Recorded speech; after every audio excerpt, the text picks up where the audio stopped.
Hello दोस्तों, good morning, सुप्रभात। Saraswati classes के यूट्यूब चैनल पे आपका बहुत बहुत स्वागत है। तो आरओ के एग्जाम के लिए जो हमारी प्रीवियस ईयर क्वेश्चन की सीरीज चल रही है, उसी में आज हम नेक्स्ट वीडियो को लेके आए हैं। पहले वाली वीडियो अगर आपने नहीं देखी है तो प्लेलिस्ट में जाके पहले वाली वीडियो को भी आप देख सकते हैं। इसके अलावा हमारी वर्ल्ड मैपिंग यानी मैपिंग को लेके वर्ल्ड मैप, इंडिया मैप, इन सभी के लिए मैप की एक स्पेशल सीरीज चल रही है, वो भी आप हमारे यूट्यूब चैनल पे जाके देख सकते हैं, ताकि मैप से रिलेटेड जितने भी क्वेश्चन हैं आपके अच्छे से क्लियर हो पाएँ। और आरओ के लिए जो सीरीज चल रही है उसी को आज हम आगे बढ़ाते हुए नेक्स्ट वीडियो को लेके आए हैं। तो चलिए क्लास को स्टार्ट करते हैं। हमारा फर्स्ट क्वेश्चन है, किसी राज्य के राज्यपाल संविधान के निम्नलिखित में से किस अनुच्छेद के अंतर्गत विधानमंडल के अवकाश के दौरान अध्यादेश जारी कर सकते हैं। यानी क्वेश्चन में हमें पूछा गया है कि संविधान के किस अनुच्छेद के तहत राज्यपाल को अध्यादेश जारी करने की शक्ति दी गई है। क्या होता है कि विधानमंडल की बैठक नहीं हो रही होती है, यानी विधानमंडल का अवकाश काल होता है, उस टाइम अगर हमें कोई भी ऐसा कानून लागू करना होता है राज्य को, तो वो क्या करता है, राज्यपाल के द्वारा अध्यादेश जारी करके उस कानून को, उस अध्यादेश को लागू किया जाता है। ऐसे ही क्या होता है, केंद्र में होता है। केंद्र में जैसे लोकसभा की बैठक नहीं चल रही है, लोकसभा राज्यसभा की, उस टाइम क्या होता है, अवकाश काल के दौरान ये शक्ति किसके पास होती है, तो केंद्र में ये शक्ति होती है राष्ट्रपति के पास। यानी जब कोई भी ऐसा कानून या अध्यादेश जारी करना है, जैसे कि हमने राम मंदिर के मामले में देखा था, जम्मू कश्मीर वाले मामले में देखा था, अगर आपका उस टाइम क्या होता है कि संसद की बैठक नहीं चल रही है या फिर विधानमंडल की बैठक उस टाइम नहीं चल रही है, तो उस टाइम राष्ट्रपति या राज्यपाल अध्यादेश जारी करके उसे लागू कर सकते हैं। लेकिन इसकी ज़्यादा से ज़्यादा अवधि कितनी होती है, 6 महीने की, क्योंकि कोई भी सदन है तो उसकी बैठक 6 महीने का ही उसकी बैठक का अंतराल हो सकता है ज़्यादा से ज़्यादा। तो हमें पूछा गया है कि संविधान के किस अनुच्छेद के तहत राज्यपाल को अध्यादेश की शक्ति दी गई है। ऑप्शन नंबर ए है अनुच्छेद 123 के तहत, ऑप्शन बी अनुच्छेद 213 के तहत, ऑप्शन सी अनुच्छेद 220 या ऑप्शन डी अनुच्छेद 219। तो बताइए शाबाश, क्वेश्चन नंबर 1 का सही आंसर क्या हो जाएगा। तो इसका सही आंसर क्या होगा, ऑप्शन नंबर बी, अनुच्छेद 213 के तहत ये शक्ति दी गई है राज्यपाल को। किसको दी गई है, राज्यपाल को।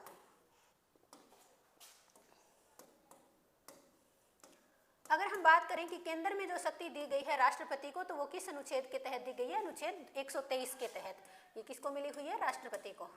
केंद्र में कोई भी अध्यादेश जब लाना है तो वो राष्ट्रपति लाएंगे अनुच्छेद 123 के तहत, और विधानमंडल में जब कोई भी अध्यादेश जारी करना है तो वो अनुच्छेद 213 के तहत राज्यपाल करेंगे।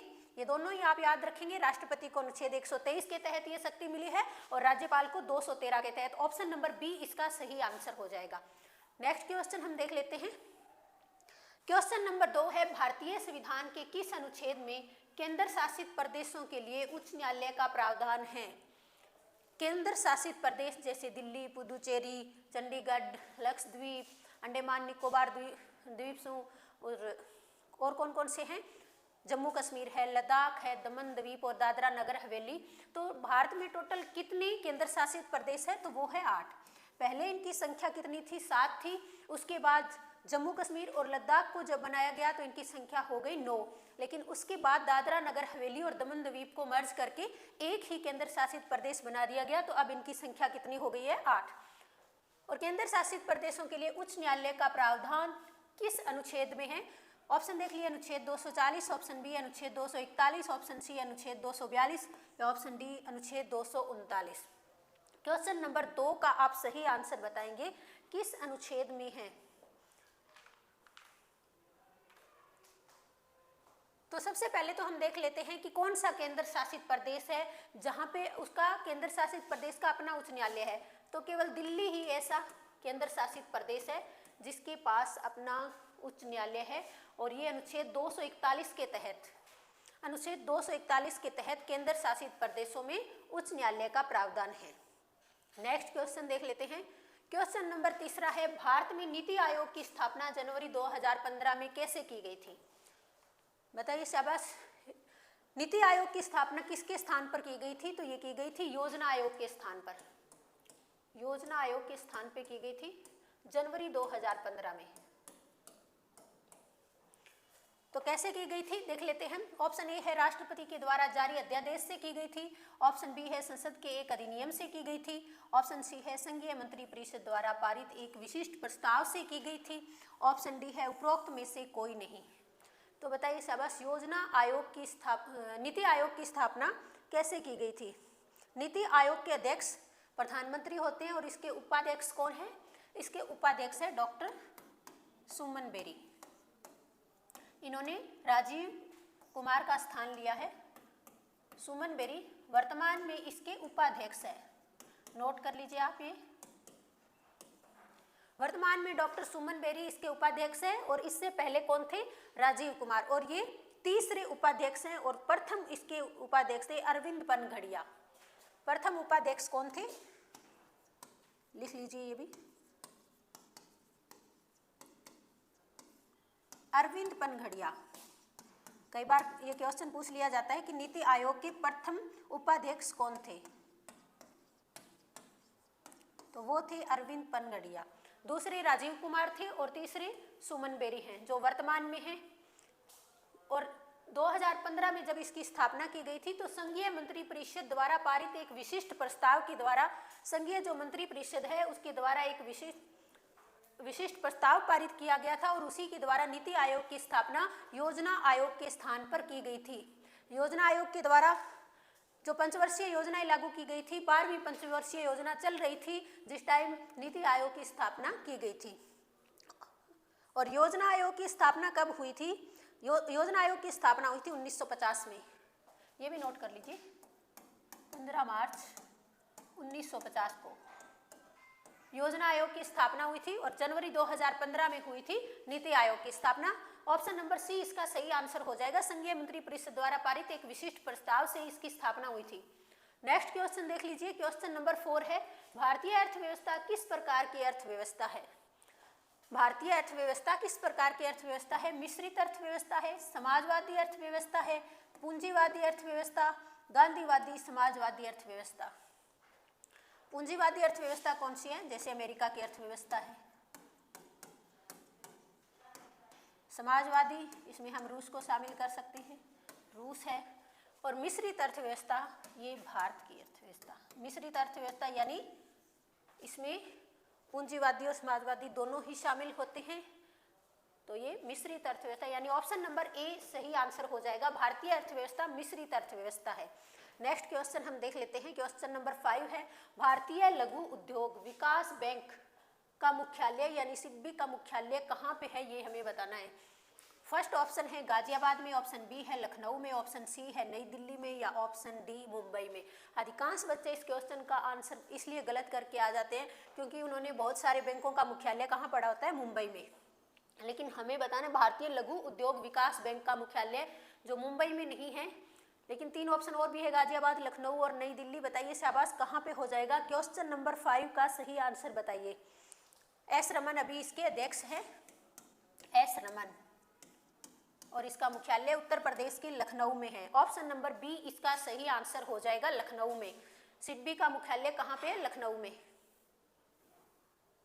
नेक्स्ट क्वेश्चन है भारतीय लघु उद्योग विकास बैंक। नेक्स्ट क्वेश्चन है क्वेश्चन नंबर 6, मौद्रिक नीति क्या है? मौद्रिक नीति कौन लागू करता है? तो ये लागू की जाती है आरबीआई के द्वारा। हर 2 महीने में इसे लागू किया जाता है, यानी वर्ष में कितनी बार हो जाएगी? वर्ष में 6 बार इसे लागू किया जाता है, वर्ष में 6 बार। मौद्रिक नीति क्या है ये बताइए। ऑप्शन ए है राजकोषीय नीति के विपरीत नीति है, ऑप्शन बी है राजकोषीय नीति का पूरक है, ऑप्शन सी है मंदी के दौरान अधिक प्रभावी रहती है, या ऑप्शन डी प्रभावी मांग को नियंत्रित करने हेतु एक प्रत्यक्ष उपाय है। मौद्रिक नीति के दौरान क्या किया जाता है? आरबीआई के द्वारा ब्याज की दरों को नियमित और नियंत्रित किया जाता है, जिससे प्रभावी मांग को नियंत्रित करने हेतु यानी प्रयत्न उपाय किए जाते हैं।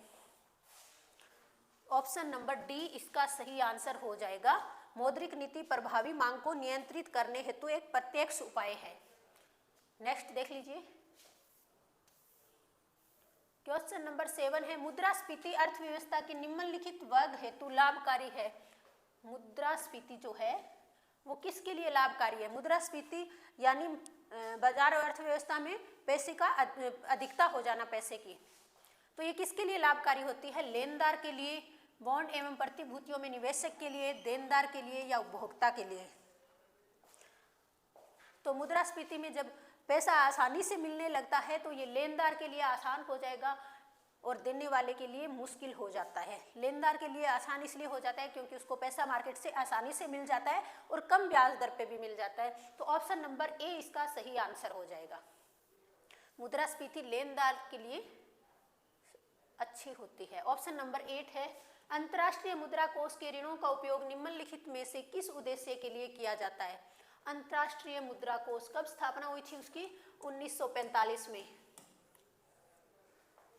1945 में अंतर्राष्ट्रीय मुद्रा कोष IMF की स्थापना हुई थी और इसके द्वारा जो ऋण दिए जाते हैं, इन ऋणों का उपयोग किस उद्देश्य के लिए किया जाता है? ऑप्शन ए है आर्थिक विकास हेतु परियोजना के लिए, ऑप्शन बी है भुगतान संतुलन में अस्थायी कमी को पूरा करने के लिए, ऑप्शन सी है केंद्रीय बैंकों के स्वर्ण कोषों को बढ़ाने हेतु, ऑप्शन डी है औद्योगिक विकास के लिए पूंजी निर्माण हेतु। क्या किसी देश के आर्थिक विकास को बढ़ाने के लिए IMF से ऋण दिया जाता है, या फिर केंद्रीय बैंकों में सोना जो रखा होता है उस कोष को बढ़ाने के लिए दिया जाता है, या फिर उद्योगों के विकास के लिए और पूंजी निर्माण के लिए दिया जाता है, या फिर भुगतान संतुलन? किसी भी देश का भुगतान संतुलन अगर खराब स्थिति में है, अस्थायी कमी को यानी भुगतान संतुलन अगर कुछ समय के लिए नेगेटिव चल रहा है तो उसकी कमी को पूर्ति करने के लिए अंतर्राष्ट्रीय मुद्रा कोष के द्वारा ऋण उपलब्ध करवाया जाता है। तो ऑप्शन नंबर बी इसका सही आंसर हो जाएगा। ऑप्शन नंबर बी यानी भुगतान संतुलन में अस्थायी कमी को पूरा करने के लिए अंतर्राष्ट्रीय मुद्रा कोष के द्वारा ऋण प्रदान किया जाता है, ये ही इसका उद्देश्य है। क्वेश्चन नंबर 9 है, श्वेत वस्त्र काले वस्त्रों की अपेक्षा ठंडे होते हैं क्योंकि? श्वेत वस्त्र यानी सफेद रंग काले वस्त्रों की अपेक्षा ठंडे क्यों होते हैं? आपने देखा होगा कि घरों में ज्यादातर छतों पे किस रंग को पुताई की जाती है, तो वो सफेद रंग की जाती है। मकान किस कलर के हैं इतना फर्क नहीं पड़ता, लेकिन आप छत देखेंगे तो वो व्हाइट कलर में ही होगी। इसका कारण क्यों है? क्योंकि ये गर्मी कम पैदा करते हैं, आपको गर्मियों के दिनों में कम गर्मी लगेगी। इसका कारण क्या है? वे पूर्ण प्रकाश अवशोषित कर लेते हैं। क्या वो प्रकाश को अवशोषित करते हैं सफेद रंग? वे प्रकाश को अभिच्छेदन को रोकते हैं। वे सूर्य के प्रकाश को पूर्णतः ठंडा करते हैं, या वे संपूर्ण प्रकाश को परिवर्तित करते हैं? वे संपूर्ण प्रकाश को परिवर्तित कर देते हैं। ऑप्शन नंबर डी इसका सही आंसर हो जाएगा। अवशोषित करना यानी अगर वो प्रकाश को अपने अंदर अवशोषित करते तो गर्मी बढ़ जाती, लेकिन वो वापस परावर्तित कर देते हैं जिस वजह से गर्मी कम लगती है। तो ऑप्शन नंबर डी इसका सही आंसर हो जाएगा। श्वेत वस्त्र काले वस्त्रों की अपेक्षा ठंडे होते हैं, जबकि काला रंग जो है प्रकाश को अवशोषित करता है, उस वजह से गर्मी बढ़ती है। नेक्स्ट क्वेश्चन, क्वेश्चन नंबर 10 है, निम्नलिखित में से गैसों का कौन सा युग्म गोताखोर के सांस लेने संबंधी क्रियाओं में उपयोग किया जाता है? गोताखोर, कई बार आपने देखा होगा गोताखोर जब वो पानी में जाते हैं तो अपने पास एक गैस का जो है बैग रखते हैं और उस बैग की सहायता से उनको पानी में तैरना, उनके लिए पानी में सांस लेना आसान हो जाता है जब वो गहराई में जाते हैं। तो इसका कौन सा ऑप्शन सही हो जाएगा? ऑक्सीजन और हीलियम गैस होती है उसमें, ऑक्सीजन और नियोन गैस होती है, ऑक्सीजन और नाइट्रोजन, ऑक्सीजन और ऑर्गन। उस बैग में कौन सी गैस होती है? बताइए शाबाश। क्वेश्चन नंबर 10 का सही आंसर क्या हो जाएगा? तो इसका सही आंसर क्या होगा? ऑक्सीजन और हीलियम का मिश्रण वो अपने पास रखते हैं जब वो पानी में गहराई में जाते हैं, तो इसकी वजह से उनको सांस लेने में आसानी होती है। ऑप्शन नंबर ए इसका सही आंसर हो जाएगा। नेक्स्ट क्वेश्चन है क्वेश्चन नंबर 11, कोरोना रोगियों के लिए उपचार के लिए प्रयुक्त हाइड्रोक्सी क्लोरोक्विन दवा। कोरोना के उपचार के लिए एक दवा है हाइड्रोक्सी क्लोरोक्विन दवा, निम्नलिखित में से किस पौधे के छाल से प्राप्त होता है?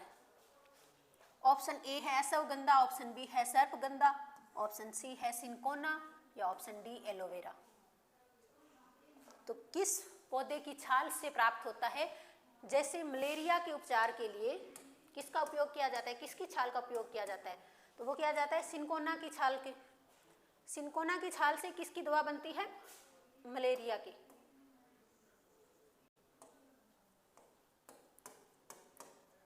चिकनगुनिया की दवा किससे बनती है?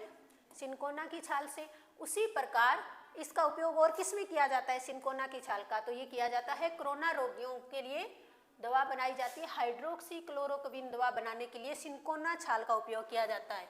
ऑप्शन नंबर सी इसका सही आंसर हो जाएगा, सिनकोना। नेक्स्ट क्वेश्चन हम देख लेते हैं। क्वेश्चन नंबर 12 है, निम्नलिखित में से कौन सा सही सुमेलित नहीं है? कौन सा है जो सही सुमेलित नहीं है? एक तरफ हमें फसल दी गई है, ये फसलें हमें दी गई है, और दूसरी तरफ हमें दिया गया है कौन सी फसल किस प्रजाति से संबंधित है। बताइए शाबाश। एक तरफ फसलें हैं सरसों, मटर, अलसी और धान, और दूसरी तरफ प्रजातियां दी गई है वरुणा, रचना, नीलम, राधे। कौन सा सही सुमेलित नहीं है? पहला है सरसों, ये किस प्रजाति से संबंधित है? वरुणा से, तो एकदम सही हो जाएगा।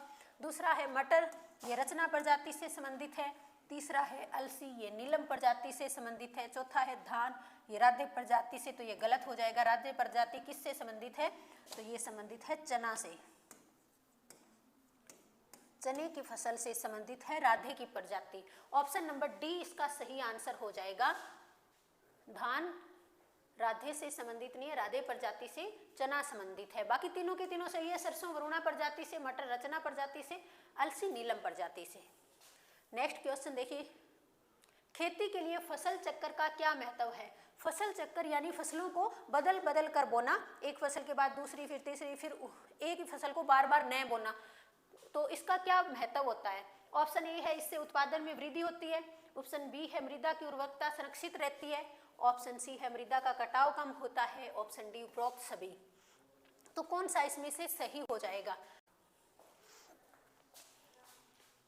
फसल चक्र यानी जब हम फसलों को बार बार बदल बदल कर बोते हैं तो इससे क्या होता है कि मिट्टी की उर्वरकता बनी रहती है, इससे फसल की पैदावार में भी वृद्धि होती है, तो इससे उत्पादन में वृद्धि होती है, उर्वरकता संरक्षित रहती है और मृदा कटाव भी कम होता है। तो ये सारे के सारे ही सही है। ऑप्शन नंबर डी इसका सही आंसर हो जाएगा। ऑप्शन नंबर डी यानी उपरोक्त सभी सही है। नेक्स्ट क्वेश्चन है, निम्नलिखित में से कौन से सूक्ष्म जीव जैव उर्वरक के रूप में प्रयोग होते हैं? कौन से सूक्ष्म जीव जैव उर्वरक के रूप में प्रयुक्त होते हैं? क्वेश्चन नंबर कौन सा है? 14 नंबर क्वेश्चन का सही आंसर क्या हो जाएगा? ऑप्शन देख लीजिए। ऑप्शन ए है विषाणु, ऑप्शन बी है कवक, ऑप्शन सी है प्रोटोजोआ, ऑप्शन सी है साइनोबैक्टीरिया। साइनोबैक्टीरिया क्या होते हैं? तो नील हरित शैवाल, इनको साइनोबैक्टीरिया कहते हैं, नील हरित शैवाल।